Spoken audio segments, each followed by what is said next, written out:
pessoal, ontem eu participei do meu primeiro Enem, aos 42 anos de idade.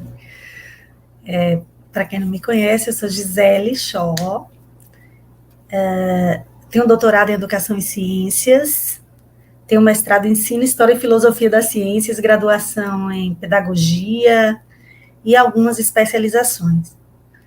Já atuo na Universidade Federal como professora, e sempre tive curiosidade de saber como funciona o Enem, né? Como funciona na prática, né?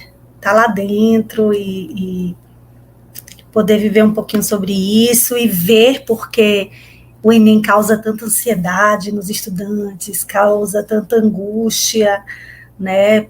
E causou nos meus filhos mais velhos, que hoje já estão na universidade. E aí meu esposo se inscreveu e nós fomos ontem, os dois velhinhos, fazer o Enem. Foi uma experiência que eu considero bem divertida para nós dois, mas foi bem tensa para os jovens que estavam fazendo. Nós fizemos nossa prova no primeiro dia, aqui mesmo, dentro do Instituto Federal, e só tínhamos nós dois, né, de pessoas mais velhas, nós percebemos isso inicialmente. Eram todos jovens, né, pessoas muito jovens participando desse momento, dessa seleção. E nós estávamos muito tranquilos, porque nós não estávamos angustiados em imaginar que aquela prova fosse determinar nossas vidas, já que a gente já tem nossas profissões, nossa família, né?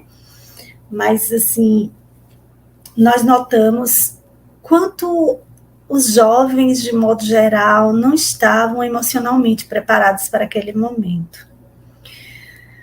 Eu sei que existem alternativas em outros países ao ingresso no ensino superior, né, muitas vezes considerando as notas que os estudantes adquirem no decorrer do ensino médio.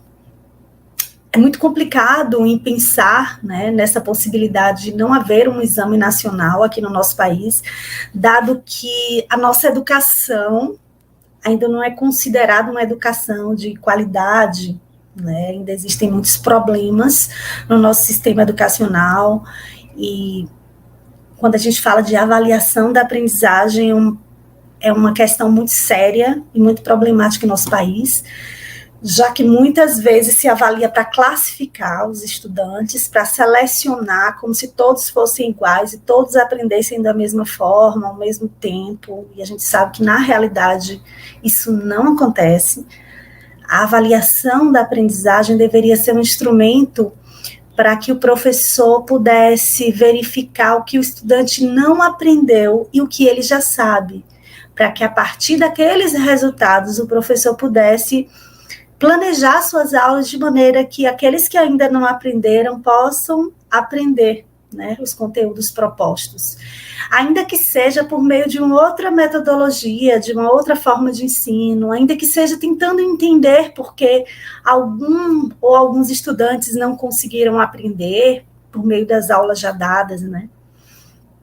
Mas não é isso que acontece, né? A avaliação da aprendizagem muitas vezes tem outros fins de punir, fins de selecionar, fins de excluir, e como utilizar notas num sistema educacional carente, problemático, para selecionar quem entra e quem não entra no ensino superior, né? Quem ingressa e quem não ingressa nas universidades e em outras instituições de ensino superior. É muito complicado. Então, até o presente momento, nós temos esse Exame Nacional do Ensino Médio, né, que é uma alternativa que existe, e eu percebi algumas questões em relação ao que nós temos hoje, que no momento é o que acontece e o que é que se considera, né, menos problemático no momento para fazer essa avaliação e poder encaminhar esses estudantes para as universidades e para outras instituições de ensino superior. Primeiro eu percebi que, com felicidade, que a maioria das questões não estão voltadas mais para sondar a capacidade de memória dos estudantes, né?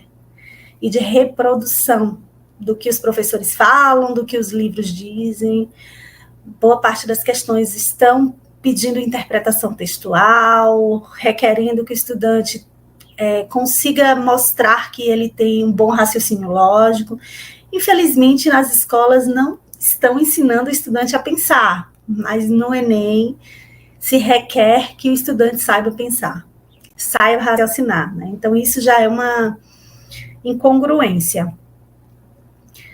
É interessante perceber que são aproveitados muitos textos de autores nacionais, muito bons. Eu não sabia que existem 3 níveis de questões nas provas do Enem, né? Mais fáceis, de média dificuldade, mais difíceis. Eu não sabia que existia essa diferenciação. Hoje, conversando com alguns colegas, eles me disseram que isso serve para que um algoritmo consiga identificar quando os estudantes eles estão simplesmente chutando, né, nas questões, sem saber, sem pensar nas respostas.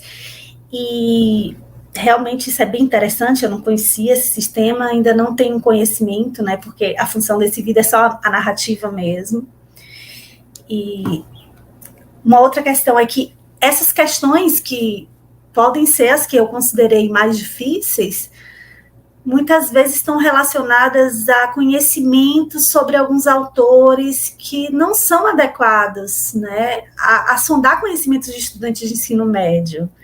Então, por exemplo, se utilizou questões em que se sondou o pensamento de Friedrich Nietzsche, muito complexo para estudantes do ensino médio.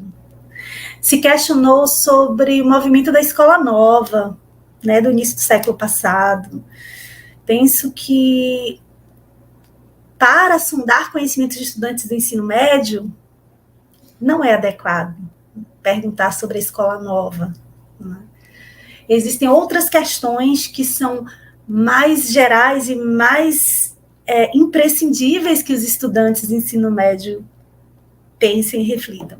Mas eu achei interessante uma questão que sondou sobre a projeção da sombra em Brasília, ao meio-dia, e em um determinado período do ano, considerando os equinócios. Achei bem interessante, né, porque faz o estudante pensar e refletir.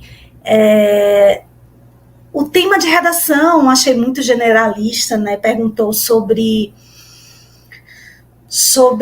a questão da cidadania em relação a uma lei que hoje fornece gratuitamente o registro de identificação, né, o registro de nascimento, e se pediu que os estudantes discorressem sobre a invisibilidade de pessoas que não têm esse registro, né, e a questão da cidadania.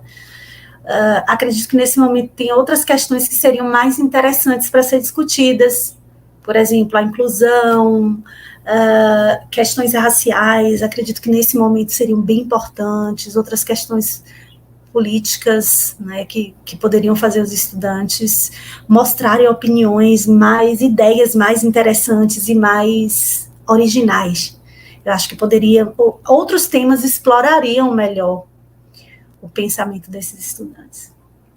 Uma questão que eu percebi e que é importante destacar, foi a falta de preparação dos aplicadores, né? Eu sei que os aplicadores das provas receberam auxílio, né, uma taxa, um valor muito pequeno para estar disponibilizando seu tempo no final de semana, no domingo, para estar aplicando aquela prova. E deu para perceber realmente a falta de preparação desses aplicadores, em sua insegurança em como proceder, na sua insegurança a estar lendo as instruções de uma forma como se não estivesse entendendo completamente o que estavam lendo. Deu para perceber essa falta de preparação no texto que foi escrito por um dos aplicadores no quadro, né, com erros, falta de acentuação nas palavras, né? Então, tudo isso é reflexo de que o nosso sistema avaliativo precisa ser melhorado, né? Então, fica essas reflexões aí para que se pense sobre isso, né? Para que a gente pense sobre a necessidade de preparar emocionalmente os nossos jovens para estar fazendo essa prova. Quanta insegurança, quanta ansiedade, né? Quanta tensão. Será que a gente pode fazer alguma coisa para tranquilizar mais esses jovens, para trabalhar mais essas emoções no momento da prova, né?